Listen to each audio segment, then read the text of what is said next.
Hey guys, welcome back to my channel. It's your girl, the Brooke Ashley, and today we are here to discuss The Real Housewives of Salt Lake City, Season 1, Reunion Part 1. First things first, I don't know why Andy feels the need to give us 3 parts for this reunion. Honestly, everything could be summed up nicely in 2 parts, okay? While the SLC cast had a solid season, nothing so major happened that we need 3 parts for this, okay? I think that they might have beat out Potomac for the worst reunion looks ever. But again, it's their first season. I don't think that any Real Housewife cast has ever knocked it out the park with their first reunion. So I'm going to give them some grace. So without further ado, let's just jump on into this reunion, all right? Andy is going around asking those light questions. He starts off asking about the thumbs up emoji being seen as an FU. And of course, Heather is like, yeah, and it's a big FU. Like when somebody does that to you, like, they're just blowing you off. And then of course we have Lisa. Now, when I tell you, I thought that I was going to like Lisa as well before the season even started. And come to find out, I cannot stand her. But we're going to get into her in just a few minutes, okay? So don't you worry. So, of course, Lisa is like, it's all about the intention behind how you use the thumbs up emoji. Like, yeah, I mean, it could be considered like, an FU. She irks my soul so bad. But I digress, okay? Then Andy lobs a question on over to Mary. And he's like, Mary, a viewer wants to know, what's up with your awful wigs? Are there no black salons in Salt Lake City? So Mary says that she was very hurt by all the jokes and all the fodder about her awful wigs, but she owns it. She's like, you know what? I just plopped a wig on my head, but now my hair is together. And I will give Mary her props. Her wig for the reunion looked really good. I said, okay, Mary, I know that's right. So then Andy goes on to ask Whitney about her comments regarding Mormonism and polygamy and swingers. And so Whitney's like, well, what I was trying to say was that there are some Mormon couples who are swingers, and then Heather jumps in and is like kind of disagreeing with what Whitney's trying to say, and she was kind of over talking Whitney, and then I think it was Heather who said that it's like Mormonism 2.0, and then Lisa's jumping in like, that is not Mormonism, 2.0, like that's just plain old swinging, okay? Like don't put Mormonism in this. So then Andy goes on to ask Meredith how she felt about Jen's comments regarding her son Brooks only having one tracksuit in his fashion line. And she's like, Brooks used his own money to start his own line, and even though he does have one tracksuit, he should be celebrated, not made fun of. And then she goes on to say that Jen has even attacked Brooks on social media. So Jen is like, Meredith, you're lying. Like, I've never attacked this boy on social media. Like, what are you saying? So then Andy goes on to ask Meredith about how she felt regarding Jen making her birthday party about her. So Meredith is like, look, that was very nice that she wanted to throw us a party. Like, I wasn't really tripping off of it, to be honest with you, because she was hosting it. So I'm not going to tell a host how to host their own party. She says that she was really more upset at the fact that it was Lisa's actual birthday, and she just wanted the focus really to be more on Lisa. Like, she wanted Lisa to enjoy the day and enjoy the party. So then Andy goes on to ask Lisa how she felt, and here is where the trouble starts. So Lisa just flat out lies and goes on to say that she was upset at how Heather was treating her at her party. She said that Heather looked her up and down, and then she's like, roll the footage. And so Heather's like, girl, you a bold-faced lie. Like, I did no such thing. I was trying to be nice to you. Heather was just letting her know, like, girl, I'm not about to sit up here and listen to your lies. Like, I did no such thing. I've always been welcoming to you, always been nice to you. You're going around town telling people that you don't know me. And it's like, girl, Salt Lake City is such a small city. Like, we're in such a small social circle that we all know everybody. We all have mutual friends in common. Like, so I hear that you're running around town saying that you don't know me. And she's just annoyed by it. And Lisa, again, is just lying and deflecting and playing dumb. Like, she doesn't know what Heather's saying. She's trying to curse Heather out and also trying to talk over her. I hate when people do that. That's a surefire way that you are losing the argument and that you're lying, when you try to overtalk somebody because you don't want them to get the truth out. And that's what Lisa was doing. So then Heather also calls her out for calling her a good time girl. And she's like, what did you mean by that? Because, like, everything that you said was a lie. And so Lisa is like, no, because I meant that, you were fun. You were the life of the party. That's how I meant it. And it's like, but girl, we saw the episode and that's not what you meant by that. You know what? I was just over it. I was like, this lady is just a bold-faced liar. Like, she is just such a nasty person. And she's very self-important and very self-righteous. And I was really cracking up when Andy brought up how she was always making snide remarks about Whitney having a stripper pole and her dancing at Sharif's birthday party. And so Heather was just kind of like, girl, you got a lot to say, but you were the main one doing splits in front of Sharif at his party too. And then of course, Lisa doesn't want to talk about that. So then Andy asks Whitney about what is the reason behind Lisa not liking her. Is it jealousy? Like, what is it? And so, of course, Lisa is sitting over there stewing, and Whitney is like, I don't think that Lisa is jealous of me. I just think that she thinks she's better than me. Like, she looks down on me and Heather. Like, she just thinks that she is the creme de la creme and we're trash. And then Lisa's denying it. Lisa's like, no, I don't think that I'm better than you. Like, I never think that. Like, I'm not like that at all. And so Whitney's like, well, no, you do think that you're better than me because you called me trash. And so Lisa's like, well, let me explain why I called you trash. And of course, she never explains why she called her trash. Lisa is very self-righteous. She's very self-centered, self-absorbed. She has nothing going on in that pea brain of hers. And she just thinks that she is that girl, and she's not at all. She's just a wannabe. She's a wannabe and a social climber. And with Lisa, it's all about who can she attach herself to that has more money and more power and more prestige. And she thinks that Heather and Whitney are lowbrow, bottom of the barrel. So that's the reason why she regards Meredith so highly, because Meredith is in the upper echelon. She has a thriving jewelry business that's in Neiman Marcus. She has A-list celebrities wearing her pieces. So, of course, Lisa, being the social climber that she is, she's like, oh, let me attach myself to her. If Meredith wasn't who she was and didn't have the money and the clout that she had, Lisa would be treating Meredith the same way she treats Heather and Whitney. So now we get off of the Heather and Lisa drama, and Andy turns his attention to Mary again. He goes on to ask a viewer's question regarding that really ugly green dress that she wore to Meredith's birthday party. Mary is like, I love my loofah dress, or whatever they want to call it. Like, I loved it, and not everybody can pull it off. It's Valentino runway. And it's like, honey, I don't care if it was Valentino, Hermes, Chanel, Gucci, Louis Vuitton, Celine, Prada. It was still ugly. Period, point blank. And I said, you're damn right that nobody else could pull off that dress, because even you couldn't pull that dress off.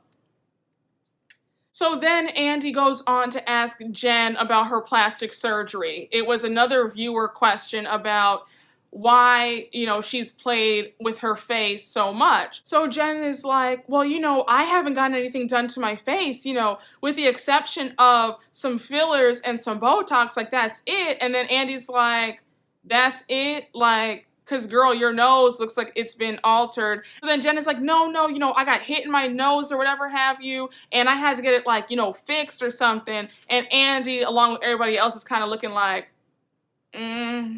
like, girl, stop it. Listen, I am all for plastic surgery, okay? I am a plastic surgery stan account.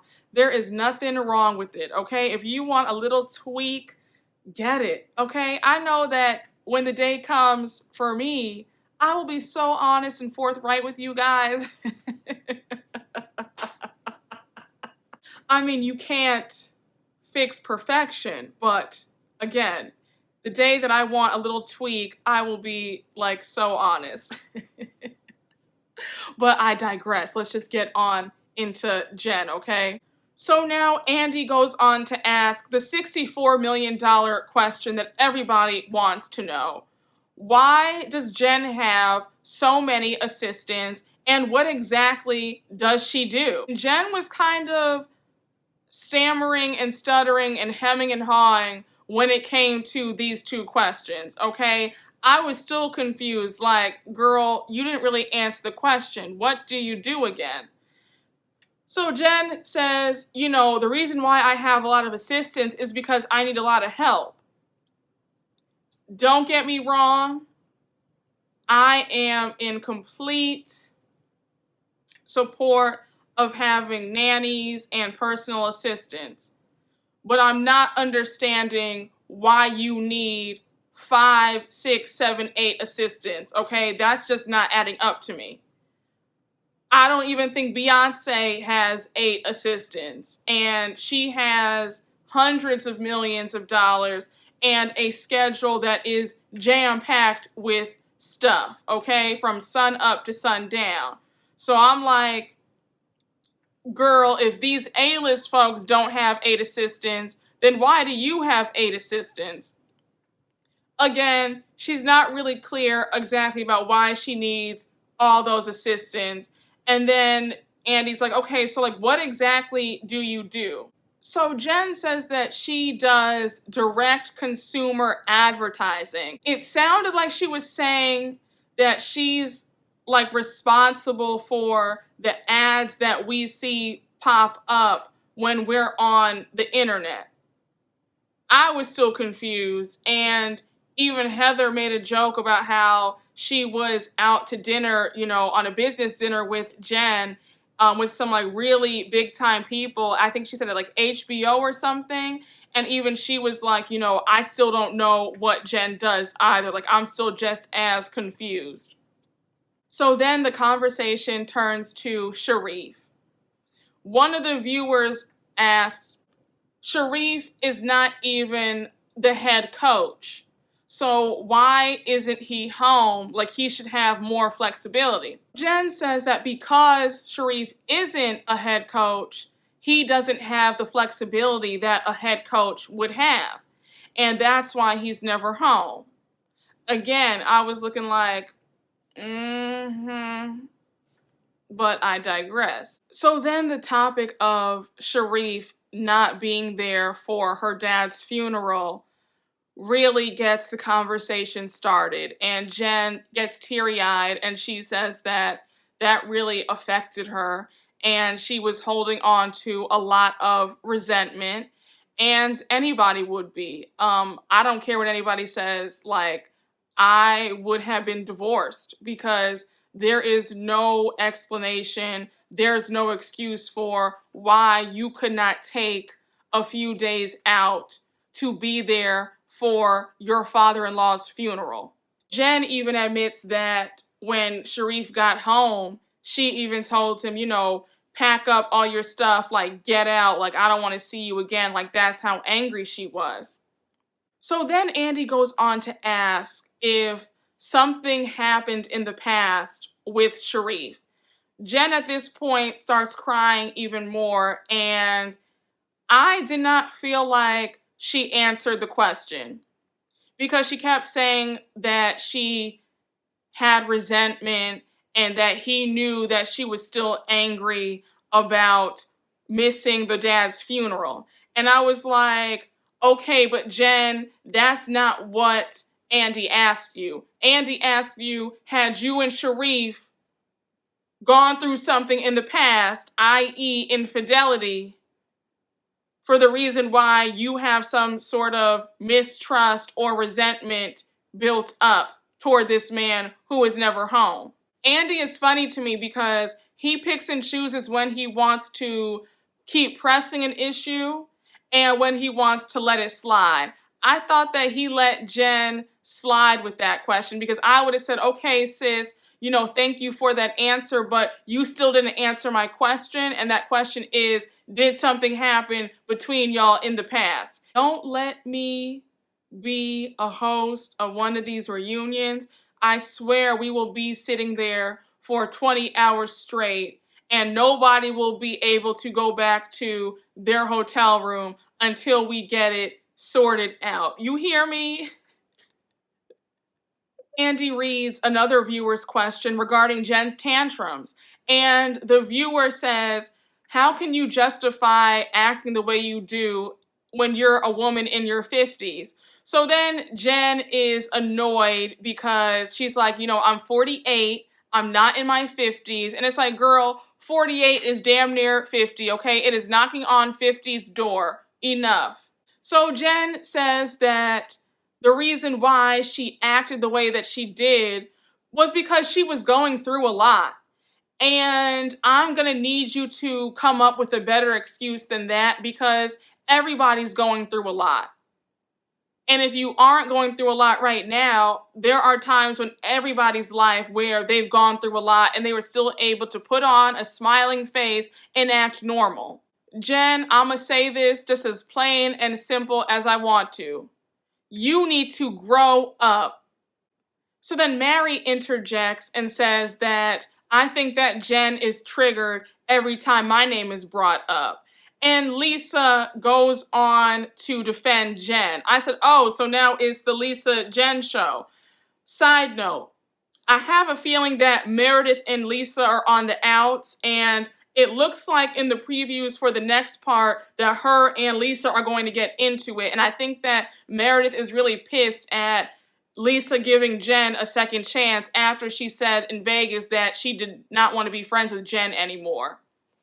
That's just my prediction. I don't believe that Lisa and Meredith are still sisters and still BFFs, but I could be wrong, but something is telling me that they're on the outs. Then Andy goes on to ask if Jen ever apologized to Heather for screaming at her while Heather was trying to help her at Whitney's 1920s party. And I remember being like, Heather is way too nice, because the way Heather was trying to be a great friend and the way that Jen was cursing at her, I was like, absolutely not. So then Heather says, nope, like I have never gotten an apology from her at all. It's been a year and a half, still nothing. So then Andy is like, wow, Jen, like I can't believe that all this time has passed and you haven't given Heather an apology. So Jen finally gives Heather an apology, and Heather's like, okay, girl, I guess. And Jen is like, what? Like, that was heartfelt. Like, I really meant that. Like, I'm sorry. And so Heather's like, girl, you get animated and excited over things, that are like super trivial. And for you to give me that little blasé apology, it's like, I'm not buying it.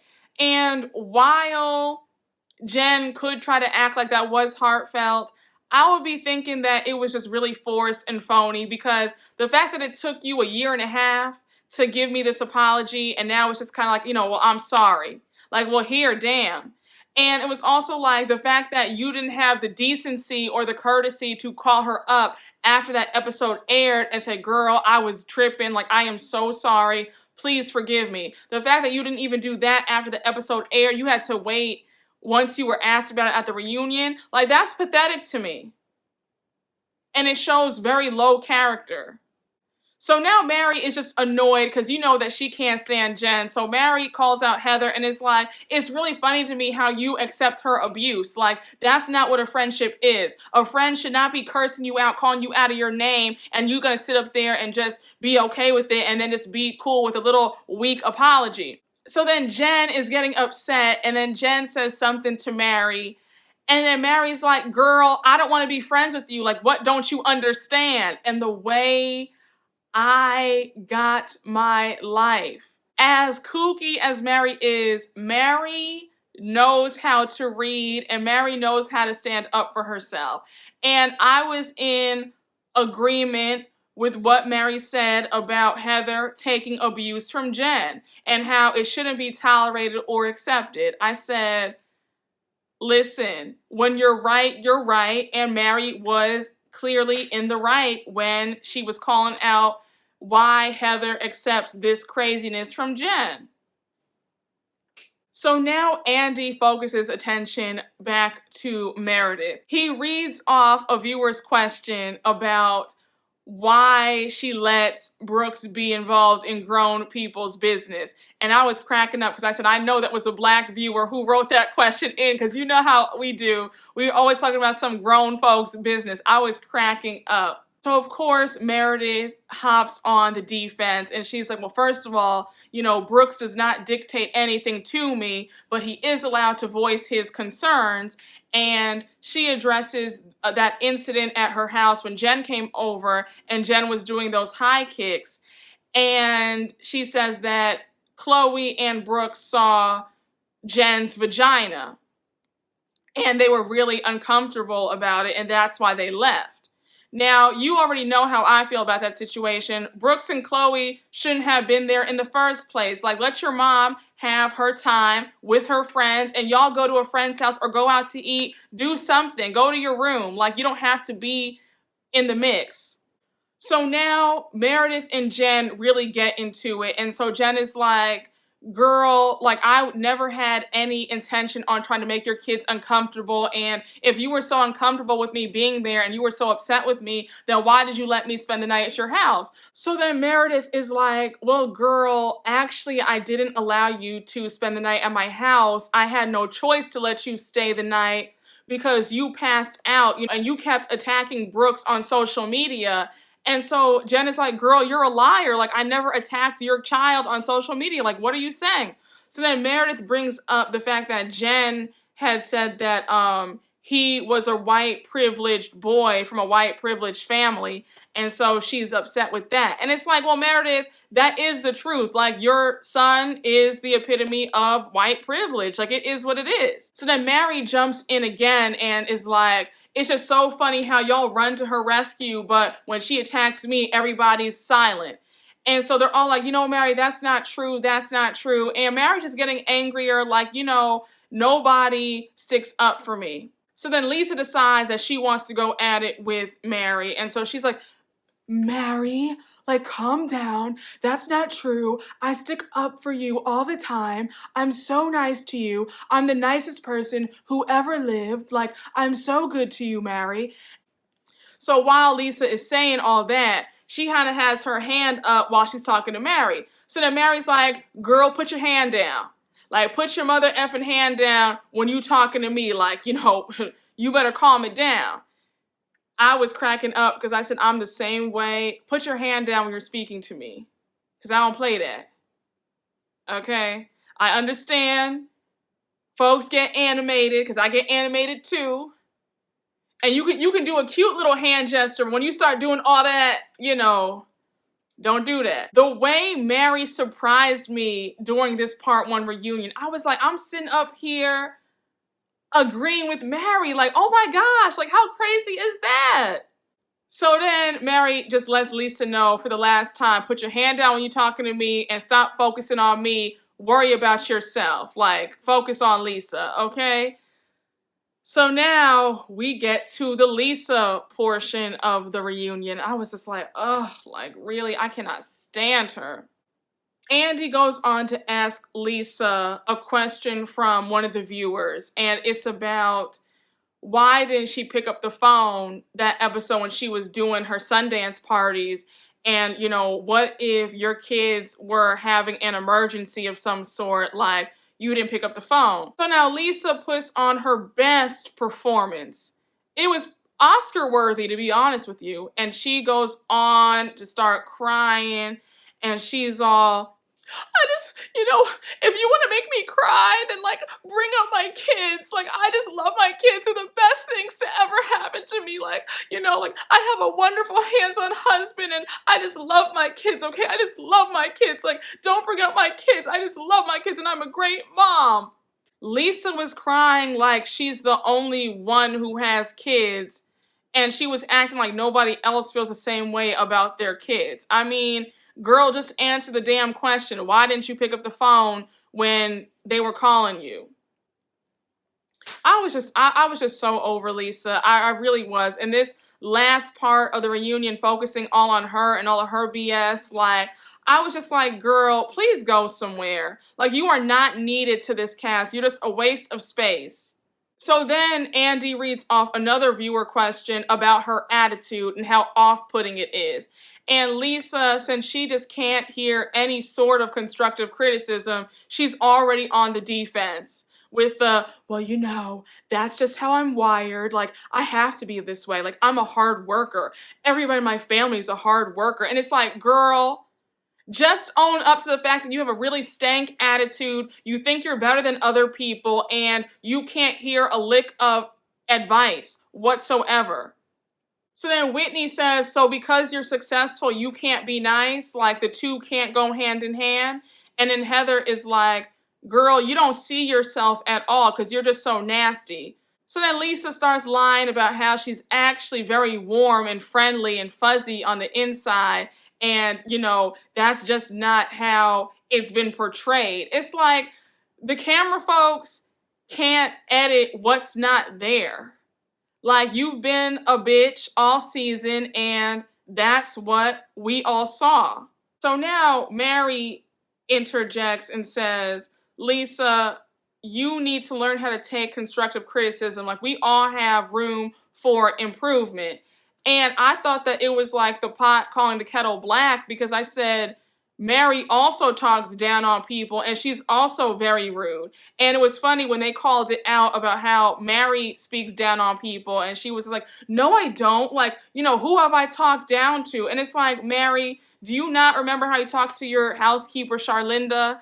Do you not remember how you talked to the people at the restaurant when you hosted that brunch? Like, you speak down to a lot of people. And your uncle even said that you talked to staff very rudely as well. So, I mean, I got what she was saying, but it was kind of like, you know, Mary, you need to go take a look in the mirror as well, because you're just as rude and condescending as Miss Lisa is, okay? It's like looking into the mirror. So then Andy brings up the whole fiasco regarding those bartenders that she sent to Whitney.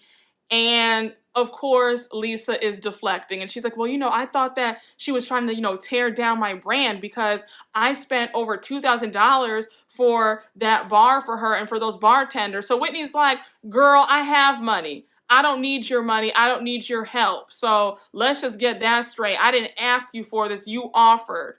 And I said yes. Like, at the end of the day, those bartenders are making you look bad because they were unprofessional getting drunk at my party.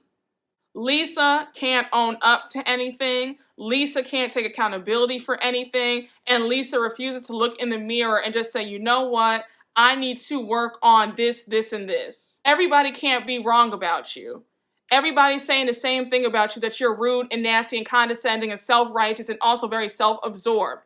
So then Lisa decides that she's going to blame Heather for why the viewers don't like her and why she's getting nasty DMs from people calling her everything but a child of God. I said again, you cannot blame anybody but yourself. You cannot blame your cast members. You cannot blame the editors. They are editing what you show them. We end the reunion with Lisa and Heather, you know, still going at it, and her just deflecting and blaming everybody under the sun for why she got a bad edit and for why us viewers saw her in a negative light instead of blaming herself. Y'all, that was my recap. You already know what to do. Make sure to like, comment, and subscribe. And I'm looking forward to next week, part 2. It looks like it's going to be really, really good. It looks like Mary's about to be getting into it again. Lisa's about to be getting into it. Meredith's about to be getting into it. It's about to be a whole mess, okay? And I'm going to be here for it. So again, thank you all for watching, and I will see you all later. Bye.